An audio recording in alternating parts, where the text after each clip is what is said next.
Orang muda yang kaya. Ada seorang datang kepada Yesus dan berkata, "Guru, perbuatan baik apakah yang harus kuperbuat untuk memperoleh hidup yang kekal?" Jawab Yesus, "Apakah sebabnya engkau bertanya kepadaku tentang apa yang baik? Hanya satu yang baik. Tetapi jikalau engkau ingin masuk ke dalam hidup, turutilah segala perintah Allah." Kata orang itu kepadanya, "Perintah yang mana?" Kata Yesus, "Jangan membunuh, jangan berzina, jangan mencuri, jangan mengucapkan saksi dusta, hormatilah ayahmu dan ibumu, dan kasihilah sesamamu manusia seperti dirimu sendiri."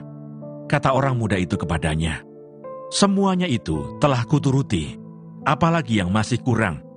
Kata Yesus kepadanya, "Jikalau engkau hendak sempurna, pergilah, jualah segala milikmu, dan berikanlah itu kepada orang-orang miskin, maka engkau akan beroleh harta di sorga. Kemudian datanglah kemari dan ikutlah aku." Ketika orang muda itu mendengar perkataan itu, pergilah ia dengan sedih, sebab banyak hartanya. Yesus berkata kepada murid-muridnya, "Aku berkata kepadamu, sesungguhnya sukar sekali bagi seorang kaya untuk masuk ke dalam kerajaan surga. Sekali lagi aku berkata kepadamu, lebih mudah seekor unta masuk melalui lubang jarum daripada seorang kaya masuk ke dalam kerajaan Allah." Ketika murid-murid mendengar itu, sangat gemparlah mereka dan berkata, "Jika demikian, siapakah yang dapat diselamatkan?" Yesus memandang mereka dan berkata, "Bagi manusia hal ini tidak mungkin, tetapi bagi Allah segala sesuatu mungkin." Upah mengikut Yesus. Lalu Petrus menjawab dan berkata kepada Yesus, "Kami ini telah meninggalkan segala sesuatu dan mengikut Engkau. Jadi apakah yang akan kami peroleh?" Kata Yesus kepada mereka, "Aku berkata kepadamu, sesungguhnya pada waktu penciptaan kembali, apabila Anak Manusia bersemayam di tahta kemuliaannya, kamu yang telah mengikut aku akan duduk juga di atas 12 tahta untuk menghakimi ke-12 suku Israel. Dan setiap orang yang karena namaku meninggalkan rumahnya, saudaranya laki-laki atau saudaranya perempuan, bapak atau ibunya, anak-anak atau ladangnya, akan menerima kembali 100 kali lipat dan akan memperoleh hidup yang kekal. Tetapi banyak orang yang terdahulu akan menjadi yang terakhir, dan yang terakhir akan menjadi yang terdahulu." Keluaran pasal 16. Mana Sabat. Setelah mereka berangkat dari Elim, tibalah segenap jemaah Israel di padang gurun Sin yang terletak di antara Elim dan Gunung Sinai. Pada hari yang ke-15 bulan yang kedua sejak mereka keluar dari tanah Mesir. Di padang gurun itu bersungut-sungutlah segenap jemaah Israel kepada Musa dan Harun dan berkata kepada mereka, kalau kami mati tadinya di tanah Mesir oleh tangan Tuhan ketika kami duduk menghadapi kuali berisi daging dan makan roti sampai kenyang. Sebab kamu membawa kami keluar ke padang gurun ini untuk membunuh seluruh jemaah ini dengan kelaparan." Lalu berfirmanlah Tuhan kepada Musa, "Sesungguhnya aku akan menurunkan dari langit hujan roti bagimu. Maka bangsa itu akan keluar dan memungut tiap-tiap hari sebanyak yang perlu untuk sehari, supaya mereka kucoba apakah mereka hidup menurut hukumku atau tidak. Dan pada hari yang ke-6, apabila mereka memasak yang dibawa mereka pulang, maka yang dibawa itu akan terdapat 2 kali lipat banyaknya dari apa yang dipungut mereka sehari-hari." Sesudah itu berkatalah Musa dan Harun kepada seluruh orang Israel, "Petang ini kamu akan mengetahui bahwa Tuhanlah yang telah membawa kamu keluar dari tanah Mesir. Dan besok pagi kamu melihat kemuliaan Tuhan, karena Ia telah mendengar sungut-sungutmu kepadanya. Sebab apalah kami ini, maka kamu bersungut-sungut kepada kami?"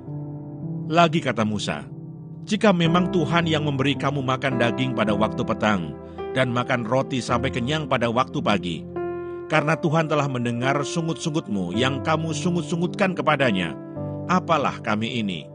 Bukan kepada kami sungut-sungutmu itu, tetapi kepada Tuhan." Kata Musa kepada Harun, "Katakanlah kepada segenap jemaah Israel, marilah dekat ke hadapan Tuhan, sebab Ia telah mendengar sungut-sungutmu." Dan sedang Harun berbicara kepada segenap jemaah Israel, mereka memalingkan mukanya ke arah padang gurun, maka tampaklah kemuliaan Tuhan dalam awan. Lalu berfirmanlah Tuhan kepada Musa, "Aku telah mendengar sungut-sungut orang Israel. Katakanlah kepada mereka, pada waktu senja kamu akan makan daging, dan pada waktu pagi kamu akan kenyang makan roti. Maka kamu akan mengetahui bahwa Akulah Tuhan Allahmu." Pada waktu petang datanglah berduyun-duyun burung puyuh yang menutupi perkemahan itu. Dan pada waktu pagi terletaklah embun sekeliling perkemahan itu. Ketika embun itu telah menguap, tampaklah pada permukaan padang gurun sesuatu yang halus, sesuatu yang seperti sisik, halus seperti embun beku di bumi. Ketika orang Israel melihatnya, berkatalah mereka seorang kepada yang lain, "Apakah ini?" Sebab mereka tidak tahu apa itu. Tetapi Musa berkata kepada mereka, "Inilah roti yang diberikan Tuhan kepadamu menjadi makananmu. Beginilah perintah Tuhan, pungutlah itu, tiap-tiap orang menurut keperluannya. Masing-masing kamu boleh mengambil untuk seisi kemahnya, segomer seorang menurut jumlah jiwa." Demikianlah diperbuat orang Israel. Mereka mengumpulkan, ada yang banyak, ada yang sedikit. Ketika mereka menakarnya dengan gomer, maka orang yang mengumpulkan banyak tidak kelebihan, dan orang yang mengumpulkan sedikit tidak kekurangan. Tiap-tiap orang mengumpulkan menurut keperluannya. Musa berkata kepada mereka, "Seorang pun tidak boleh meninggalkan daripadanya sampai pagi." Tetapi ada yang tidak mendengarkan Musa dan meninggalkan daripadanya sampai pagi, lalu berulat dan berbau busuk. Maka Musa menjadi marah kepada mereka. Setiap pagi mereka memungutnya, tiap-tiap orang menurut keperluannya. Tetapi ketika matahari panas, cairlah itu. Dan pada hari yang ke-6, mereka memungut roti itu 2 kali lipat banyaknya, 2 gomer untuk tiap-tiap orang. Dan datanglah semua pemimpin jemaah memberitahukannya kepada Musa. Lalu berkatalah Musa kepada mereka, "Inilah yang dimaksudkan Tuhan. Besok adalah hari perhentian penuh, Sabat yang kudus bagi Tuhan. Maka roti yang perlu kamu bakar, bakarlah. Dan apa yang perlu kamu masak, masaklah. Dan segala kelebihannya, biarkanlah di tempatnya untuk disimpan sampai pagi." Mereka membiarkannya di tempatnya sampai keesokan harinya, seperti yang diperintahkan Musa. Lalu tidaklah berbau busuk dan tidak ada ulat di dalamnya. Selanjutnya kata Musa, "Makanlah itu pada hari ini, sebab hari ini adalah Sabat untuk Tuhan. Pada hari ini tidaklah kamu mendapatnya di padang. 6 hari lamanya kamu memungutnya, tetapi pada hari yang ke-7 ada Sabat, maka roti itu tidak ada pada hari itu. Tetapi ketika pada hari ke-7 ada dari bangsa itu yang keluar memungutnya, tidaklah mereka mendapatnya. Sebab itu Tuhan berfirman kepada Musa, "Berapa lama lagi kamu menolak mengikuti segala perintahku dan hukumku? Perhatikanlah, Tuhan telah memberikan Sabat itu kepadamu. Itulah sebabnya pada hari ke-6 Ia memberikan kepadamu roti untuk 2 hari. Tinggallah kamu di tempatmu masing-masing. Seorang pun tidak boleh keluar dari tempatnya pada hari ke-7 itu. Lalu beristirahatlah bangsa itu pada hari ke-7. Umat Israel menyebutkan namanya Mana, warnanya putih seperti ketumbar dan rasanya seperti rasa kue madu. Musa berkata, "Beginilah perintah Tuhan, ambillah segomer penuh untuk disimpan turun-temurun, supaya keturunan mereka melihat roti yang kuberi kamu makan di padang gurun, ketika aku membawa kamu keluar dari tanah Mesir." Sebab itu Musa berkata kepada Harun, "Ambillah sebuah buli-buli, taruhlah mana di dalamnya segomer penuh, dan tempatkanlah itu di hadapan Tuhan untuk disimpan turun-temurun. Seperti yang diperintahkan Tuhan kepada Musa, demikianlah buli-buli itu ditempatkan Harun di hadapan tabut hukum Allah untuk disimpan. Orang Israel makan mana 40 tahun lamanya, sampai mereka tiba di tanah yang didiami orang. Mereka makan mana sampai tiba di perbatasan tanah Kanaan. Adapun segomer ialah 1/10 eva."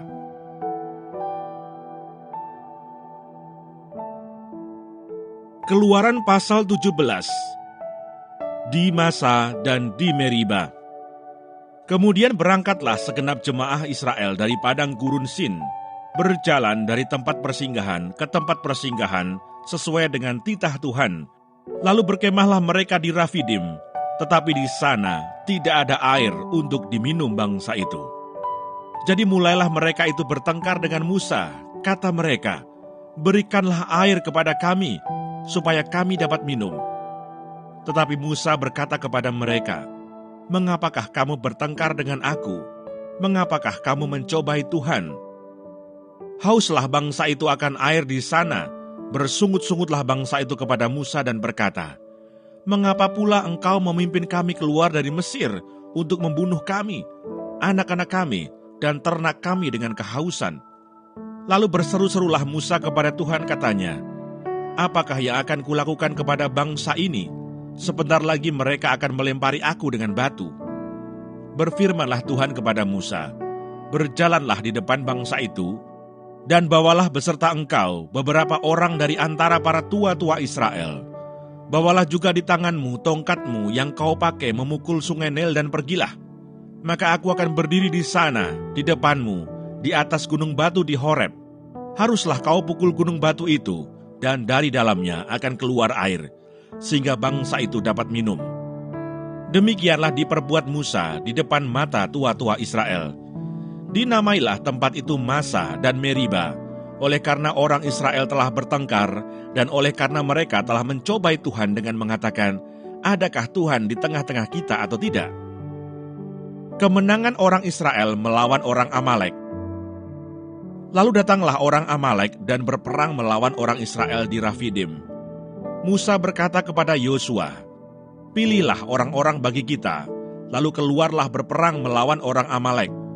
Besok aku akan berdiri di puncak bukit itu dengan memegang tongkat Allah di tanganku." Lalu Yosua melakukan seperti yang dikatakan Musa kepadanya dan berperang melawan orang Amalek. Tetapi Musa, Harun, dan Hur telah naik ke puncak bukit. Dan terjadilah, apabila Musa mengangkat tangannya, lebih kuatlah Israel. Tetapi apabila ia menurunkan tangannya, lebih kuatlah Amalek. Maka penatlah tangan Musa. Sebab itu mereka mengambil sebuah batu, diletakkanlah di bawahnya, supaya ia duduk di atasnya. Harun dan Hur menopang kedua belah tangannya, seorang di sisi yang satu, seorang di sisi yang lain, sehingga tangannya tidak bergerak sampai matahari terbenam. Demikianlah Yosua mengalahkan Amalek dan rakyatnya dengan mata pedang. Kemudian berfirmanlah Tuhan kepada Musa, "Tuliskanlah semuanya ini dalam sebuah kitab sebagai tanda peringatan, dan ingatkanlah ke telinga Yosua bahwa aku akan menghapuskan sama sekali ingatan kepada Amalek dari kolong langit." Lalu Musa mendirikan sebuah mezbah dan menamainya, "Tuhanlah panji-panjiku." Ia berkata, "Tangan di atas panji-panji Tuhan. Tuhan berperang melawan Amalek turun-temurun."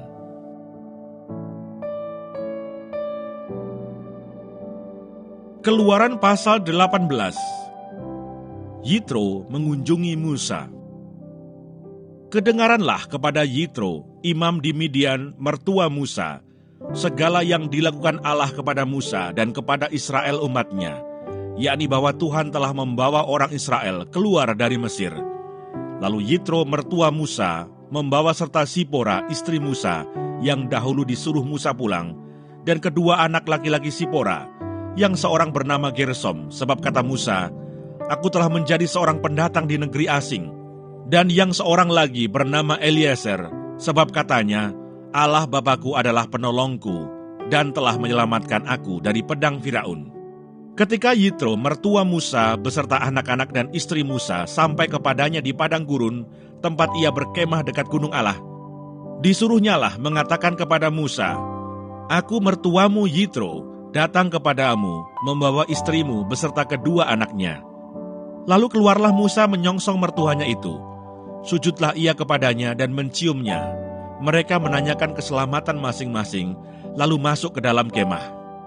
Sesudah itu Musa menceritakan kepada mertuanya segala yang dilakukan Tuhan kepada Firaun dan kepada orang Mesir karena Israel, dan segala kesusahan yang mereka alami di jalan, dan bagaimana Tuhan menyelamatkan mereka.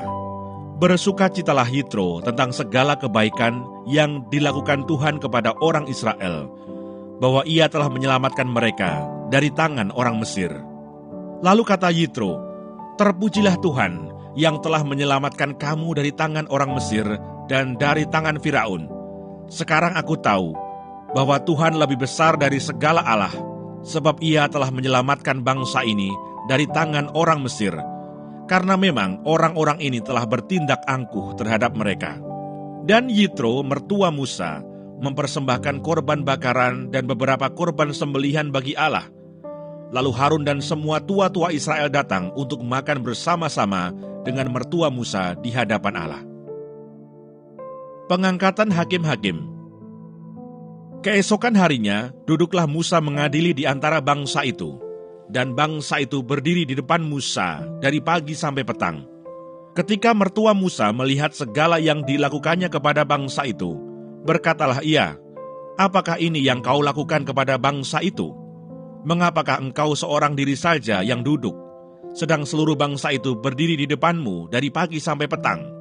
Kata Musa kepada mertuanya itu, "Sebab bangsa ini datang kepadaku untuk menanyakan petunjuk Allah. Apabila ada perkara di antara mereka, maka mereka datang kepadaku dan aku mengadili antara yang seorang dan yang lain.